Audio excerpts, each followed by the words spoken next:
Hello everyone! Meron po ako ditong isang balot ng breadsticks. Atin lang pong dudurugin. Pwede po kayong gumamit ng rolling pin, pwede rin po ang bote or baso, at pwede rin po kayong gumamit ng food processor or blender. Matapos po nating durugin ay gumawa naman tayo ng caramel. Kalahating cup na sugar, ilagay lang po sa ating kawali at aapuyan natin ng medium heat lamang hanggang sa matunaw itong ating asukal. Kaya naman, this is Bella, ang inyong kusinero ng Udelmo's Kitchen. Kung bago ka sa channel na to, syempre, welcome na welcome ka.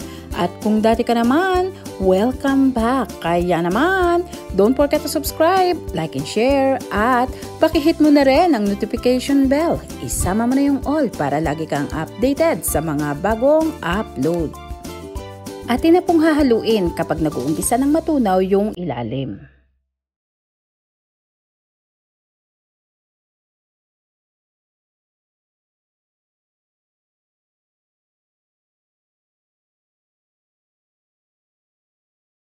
At kapag ganito po natunaw na lahat at kulay brown na, lagyan po natin ng 1/4 cup na tubig. Atin lang pong hahaluin hanggang sa magsama yung natunaw na asukal at yung tubig na ating inilagay.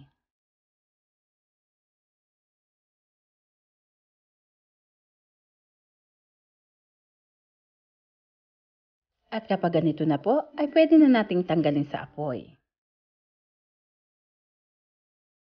Ilagay naman po natin sa isang 8x4 na loaf pan. Pwede rin po kayong gumamit ng lyanera.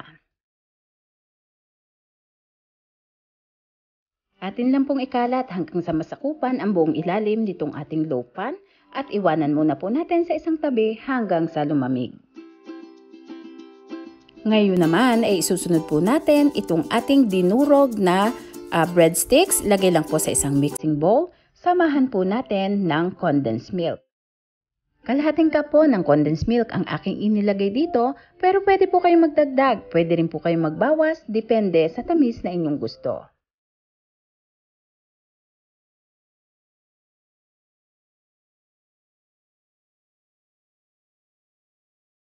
Samahan naman po natin ng isang lata ng evap milk na 354 ml.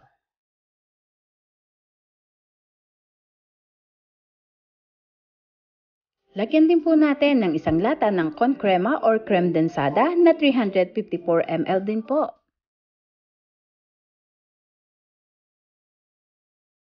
Samahan din po natin ng 3 itlog.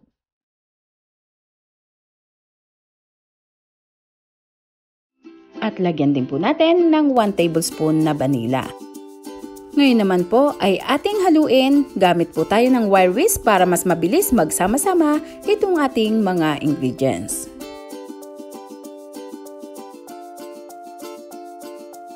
At kapag ganito na po ang itsura ng ating mixture, ay pwede na po natin itong tigilan at isunod naman natin ang next step. Lulutuin naman po natin ito sa isang pan at pwede rin po kayong gumamit ng regular na kawali or yung kawali na aluminum na pangkaraniwan po natin ginagamit. Ang apoy po natin dito ay medium-low heat lamang at hahaluin natin ito ng tuloy-tuloy hanggang sa maluto.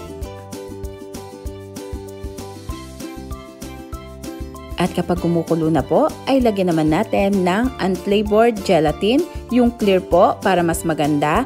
Pwede po kayong gumamit ng Mr. Gulaman. Kung Mr. Gulaman po ang inyong gagamitin, ay isang pack ng 25 grams ang kailangan nyo. Kung ibang brand naman po, ay ibase nyo po sa procedure na nakasulat sa likod ng bawat gelatin na inyong gagamitin. At ipagpatuloy lang po natin ang paghalo hanggang ang consistency po ay maging ganito na. Or yung parang medyo lumalapot na po siya. Kapag ganito na po, ay okay na ito. Ngayon naman, ay isalin po natin sa ating pan na nilagyan natin ng caramel.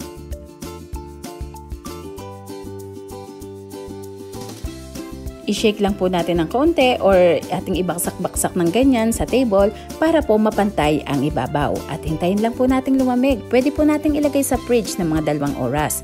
Ngayon naman, after 2 hours, ay ito na po ang ating masarap na dessert. At ito na po ang atin na namang panibagong recipe na gawa sa breadsticks. At syempre, masarap na pamerienda. Pwede rin pong pang dessert. Kaya naman, maraming salamat pong muli sa inyong lahat. Bye-bye at mag-ingat po tayo.